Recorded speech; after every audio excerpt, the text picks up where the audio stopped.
Hello guys, welcome back to my new blog. अस्सलाम वालेकुम। तो आप सब कैसे हैं? उम्मीद करती हूँ खैरियत से होंगे। तो आज जुमे का दिन था और मैं उठ जाती हूँ सुबह सुबह, क्योंकि फ़रहान को स्कूल जाना होता है। तो मैं उठती हूँ और सबसे पहले कोलगेट कर लेती हूँ, फिर किचन में आ जाती हूँ, फिर मैं चाय बनने रख देती हूँ और फिर लगा लेती हूँ मैं झाड़ू।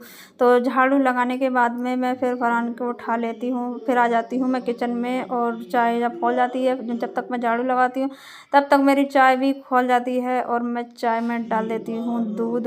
तभी दूध डाल देती हूँ मैं, फिर चली जाती हूँ मैं फ़रहान को उठाने के लिए, क्योंकि टाइम हो रहा था स्कूल का। तो फ़रहान के लिए मैं उठा देती हूँ। तो फ़रहान उठना नहीं चाहता है, क्योंकि बहुत सुबह सुबह बच्चों की नींद अच्छी आती है, तो इसलिए वो उठना नहीं चाहता है। तो बार बार मैं उठाती हूँ और उठा कर मैंने बिठा दिया था फ़रहान को, तो वो फिर से लेट जाता है और फिर बैठ जाता है उठकर। इस नींद में झींकने लगता है। सम्मत लेटा था बेड पर और फ़रहान लेटा था नीचे। तो मैं जाती हूँ किचन में फ़रहान को उठा के, और मुझे बनाना था फ़रहान के लिए और सम्मत के लिए नाश्ता। तो मैं बनाती हूँ नाश्ते में ब्रेड पकौड़े। तो सबसे पहले मैंने आलू उबाले थे और मैं बनाने लगती हूँ, बेसन घोल देती हूँ, फिर से बनाने लगती हूँ मैं ब्रेड पकौड़े, क्योंकि फ़रहान को लंच भी बाँधना होता है, स्कूल के लिए लंच पैक भी करना होता है और बहुत जल्दी उठना पड़ता है। तो मैंने फ़रहान को उठा दिया था और मैंने ब्रेड पकौड़े बना कर दे दिए थे फ़रहान के लिए। फ़रहान हो गया था तैयार स्कूल के लिए और नाश्ता कर रहा था फ़रहान, क्योंकि मैंने उसमें डाला था धनिया हरा, तो उसमें फ़रहान निकाल निकाल के फेंक रहा था। नाश्ता करके फ़रहान चला जाता है स्कूल। और फ़रहान का बहुत टाइम बहुत ही जल्दी है, मतलब 6:30 बजे निकल जाता है और 6:30 बजे नहीं निकलता है तो गाड़ी निकल जाती है उसकी बस। फिर मैं आ जाती हूँ अंदर कमरे में और कमरे में आकर मैं बिस्तर समेटने लगती हूँ। मैं पहले सबसे पहले चादर हटाती हूँ और चादरें हटाकर फिर मैं गद्दे उठाकर रख देती हूँ और फिर से मैं आ जाती हूँ किचन में। फिर मैं चाय पीने लगती हूँ, क्योंकि मैं चाय जब भी पीती हूँ जब फ़रहान स्कूल चला जाता है तभी, क्योंकि मुझे काम निपटाना है बहुत जल्दी और हमें आज एसी भी पैक करना है अपनी। तो एसी के लिए मैंने मंगाया था ये मीशो से कवर। तो मैं इसे कवर को चढ़ा देती हूँ एसी पर, क्योंकि धूल मिट्टी इसके अंदर नहीं जाए, इसलिए मैं एसी पर कवर चढ़ा दूँगी। और बहुत ज़्यादा ऊंचाई पे है, तो मैं इसके कोई देखती हूँ जुगाड़ चढ़ने का। तो मैंने टेबल पर रख ली है कुर्सी और मैं चढ़ा देती हूँ इस पर कवर। और इतने मुड़ जाता है, समझ समझ के लिए भी चाय नाश्ता दे देती हूँ और मैंने चढ़ा दिया था कवर। तो हमारा कवर एसी का कवर कैसा लगा कमेंट में ज़रूर बताएं। और फिर से मैं आ जाती हूँ किचन में, क्योंकि मुझे बर्तन भी साफ़ करना है और किचन भी बहुत गंदा पड़ा था, तो उस किचन भी साफ़ करना है। और मुझे आज बहुत सारा काम है, क्योंकि मुझे आज अपने घर भी जाना है, मतलब अपने मायके। और मुझे जुमे का दिन भी था और बहुत ज़्यादा साफ़ सफाई भी करनी है मुझे, तो इसलिए मैं सारा काम जल्दी जल्दी निपटा लेती हूँ। तो सब मैंने बर्तन भी धो दिए हैं और किचन भी हो गया है साफ़, और मैं अब अपने गेट और खिड़की दरवाजे साफ़ करने लगती हूँ। तो खिड़की दरवाज़ों पे बहुत ज़्यादा धूल मिट्टी हो जाती है, तो मैं आए दिन अपने रोज़ाना, मतलब एक दिन छोड़ के एक दिन कपड़ा मारती रहती हूँ उन पर। तब मैं आ जाती हूँ दूसरे रूम में और मैं इसकी चादर चेंज करती हूँ रूम बेड की। तो मैं दूसरी चादर को बिछा देती हूँ, क्योंकि चादर बहुत गंदी हो गई थी, क्योंकि बच्चे चढ़ जाते हैं पैर लेकर, तो इसलिए मैंने दूसरी चादर उस पर चढ़ा दी है। और हमारी चादर जी काफ़ी टाइम की हो गई, जब हम शादी हुई थी हमारी तो हम दिल्ली गए थे, तो हम वहाँ से ये चादर को लेकर आए थे। और जो हमने अभी उतारी थी चादर, वो चादर हमने मंगाई थी ऑनलाइन, तो मीशो से मंगाई थी हमने 250 रुपये की। तकिए के कवर भी थे, और ये वाली चादर हमारी बहुत महंगी भी है, मतलब 500 रुपये की आई थी, और इसका कपड़ा बहुत ज़्यादा अच्छा है। फिर मैं फर्नीचर साफ़ करने लगती हूँ इस कमरे का, मतलब ड्रेसिंग वगैरह और बेड वगैरह सब साफ़ कर देती हूँ, क्योंकि धूल मिट्टी हो जाती है खिड़कियों में होकर, धूल मिट्टी बहुत ज़्यादा आ जाती है, इसलिए मैं रोज़ाना कपड़ा मार देती हूँ। फिर कपड़ा मारने के बाद में मुझे धुलाई भी करना है घर की, क्योंकि फिर कपड़े भी हो गए थे, तो मैंने सोचा थोड़े से कपड़े हैं और मुझे वहाँ जाना है, क्या पता कै दिन लगेंगे, और मैं कपड़े धोने भी डाल देती हूँ। साथ ही साथ ये चप्पल जूते रखने का स्टैंड भी बहुत ज़्यादा गंदा हो रहा था, धूल मिट्टी, तो मैंने सारी चप्पलें हटा दी थी और साफ़ करके और रख दिया है। इस पे जो पड़े हुए थे, मतलब इसके वो थे इस पर डालने के, तो मैंने धोने के लिए डाल लिए। और फिर मैं आ जाती हूँ ऊपर, क्योंकि मेरे पेड़ बहुत जल्दी मुरझा जाते हैं, तो मैं पेड़ों में पानी लगाती हूँ। पेड़ों में पानी लगा के आ जाती हूँ नीचे। दोपहर का टाइम हो जाता है, फिर मैं चावल बनने रखती हूँ।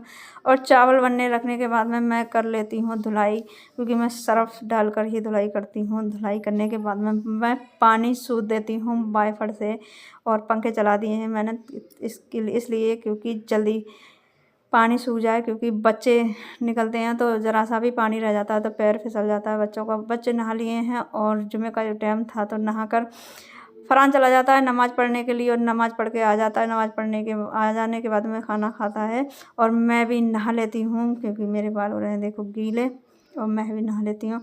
अब हमें जाना है अपने घर पर, क्योंकि 3 बज चुके हैं, और उधर ही साइड में है दावत। हम दावत खाकर उधर से ही निकल जाएंगे अपने घर के लिए। तो चलो चलते हैं, और दिखाएंगे हम आपके लिए अपना मायका, और कितनी दूर है, कितना सफ़र है हमारे मायके का, तो हम आपको वीडियो में दिखाएंगे। तो चलते हैं और हम तैयार होते हैं, और तैयार होने के बाद में फिर हम निकलते हैं। वहाँ दावत भी खाना है, और हम हो गए तैयार, क्योंकि हमें जाना है जल्दी, क्योंकि टाइम हो गया है बहुत, दिन छोटे हो रहे हैं, 3 बज चुके हैं। तो वहाँ पे जाके हमें दावत भी खाना है, और क्या पता वहाँ पे कितना टाइम लगेगा, तो हम वहाँ से निकलें। तो हम लोग निकल चुके हैं। ये फ़रहान की बुआ भी साथ में जा रही थी, क्योंकि ये दावत खा के इधर फिर हम चल देते हैं उधर के लिए, मतलब दावत खाएंगे उधर, और फिर उधर से हम निकल जाएंगे। तो हमारी ये गली में थोड़ी दूर पैदल चलना पड़ता है, क्योंकि रोड पे जाने के लिए थोड़ा पैदल चलने पड़ता है, और रोड पे जाके ही ट्री मिलती है, तो हम पहुंच जाते हैं रोड पर। रोड पर ट्री खड़ी हुई तैयार मिलती है, तो हम बैठ जाते हैं ट्री में, और हम चल देते हैं क्वार्टरों की तरफ, क्योंकि उधर ही है खाना, क्योंकि शादी है उधर, तो हम उधर जा रहे हैं। तो हम पहुंच चुके हैं क्वार्टरों पे, मतलब मानकपुर रोड क्वार्टरों पे, और यहाँ पे है शादी। तो ये शादी है, तो यहाँ पे खाना भी चल रहा है, और दहेज भी सजा हुआ है, क्योंकि लड़की की शादी है। तो यहाँ पे सब लोग खा रहे थे खाना, तो यहाँ पे कुर्सी कोई भी खाली नहीं थी, तो थोड़ी देर हमने वेट किया, और गरम गरम रोटी लग रही थी। ये एक तरफ बन रहा था खाना, तो एक तरफ खाया जा रहा था। तो ये हमसे पूछ रहे थे कि खाना खा लिया, हमने कही अभी नहीं खाया है। तो हम खाना खा के हम निकल जाते हैं रोड की तरफ को, क्योंकि रोड पे ऐसे टेम्पो मिलेंगे, क्योंकि रोड भी थोड़ी सी दूर था। तो हम निकल जाते हैं यहाँ से रोड की तरफ को, और हम पहुँच जाते हैं रोड पर। रोड पर भी टेम्पो तैयार मिलता है, तो हम बैठ जाते हैं टेम्पो में, क्योंकि हमें जाना है बदायूं, और बदायूं से ही बस मिलेगी हमारे लिए बिसौली के लिए। तो हम चल देते हैं बदायूं के लिए। तो हम बदायूं वाले बड़े सरकार पर ही पहुंच जाते हैं। ये कब्रिस्तान है बड़े सरकार पे जो है, तो ये आ जाता है बड़े सरकार का गेट है, और हम पहुंच जाते हैं अंदर, जो मतलब पुलिस चौराहे पे की तरफ पहुंच जाते हैं हम। तो गांधी चौराहे पे हमें जाना है, तो हम आखिरकार हम पहुंच गए, और हम उतर जाते हैं, और ऑटो वाले भैया को देते हैं पैसे। तो बस स्टॉप पर नहीं जाते हैं वो, तो इन लोग को दिखता है आइसक्रीम वाला फ़रहान और समद के लिए, तो ये आइसक्रीम मांगने लगते हैं। तो मैं यहाँ पे इन बच्चों के लिए आइसक्रीम दिलाती हूँ, और आइसक्रीम लेने के बाद हम चल देते हैं बस की तरफ को। बस स्टैंड की तरफ को, मतलब ट्रेन नहीं जाती, थोड़ी दूरी पे उतार देती है, और हमें बस निकलने वाली थी, तो हमने रास्ते में ही बस रोक ली, और हम बस में बैठ गए। फिर यहाँ पे चौराहे पे आके बस कुछ देर रुकी, और रुकने के बाद में चल देती है बस। तो हम आ जाते हैं दादी की रसोई पे, और ये खड़ी थी नेक्सॉन गाड़ी। इस गाड़ी को देख के मेरा कलेजा कांपने लगता है, क्योंकि हमारी भी यही गाड़ी थी, और मैं इस गाड़ी को देखती हूँ तो मेरे ठेकेदार की और मेरी बहुत याद आती है। तो हम पहुँच जाते हैं बिसौली, और बिसौली में कोई सवारी नहीं थी, तो पापा आ जाते हैं वहाँ पर, और फिर हम पहुँच जाते हैं घर पर। अम्मी हमारा इंतज़ार कर रही थी, घर पर कोई नहीं था। तो हम आखिरकार हम घर पहुँच जाते हैं। तो रात हो गई थी हमें, क्योंकि टाइम बहुत ज़्यादा हो गया था, और उस बस वाले ने बस भी बहुत जगह रोकी थी। तो घर पे कोई नहीं है। ये देखो, ये हमारा घर है। तो हमारे घर वाले सब बाहर रहते हैं, भैया हमारे, भाभी भी, तो वहाँ पे गए हुई हैं सब शिमला। और ये घर है, तो अम्मी ऐसे ही पड़ा हुआ है, क्योंकि अम्मी बीमार रहती हैं, क्योंकि कर नहीं पाती ज़्यादा काम, और खेती किसानी का काम होता है। तो ये पापा के धान आए थे निकल के, ये कट्टे लगे हुए हैं धानों के, और ये कट्टे पड़े हुए हैं खाद के, क्योंकि आलू गड़ेंगे पापा के खेतों में। तो किसानी का काम होता है। और घर पे कोई है नहीं, भैया भाभी बते हैं। बाहर से दिखाते हैं अपना घर, और ये है गली हमारे घर के सामने की। और ये है एक साइड की इधर है और एक साइड की इधर है। ये बाहर से हमारा घर है, क्योंकि काफ़ी टाइम से पुता नहीं है। भैया की शादी पुता था। वीडियो अच्छी लगी लाइक करें, शेयर करें, कमेंट करें और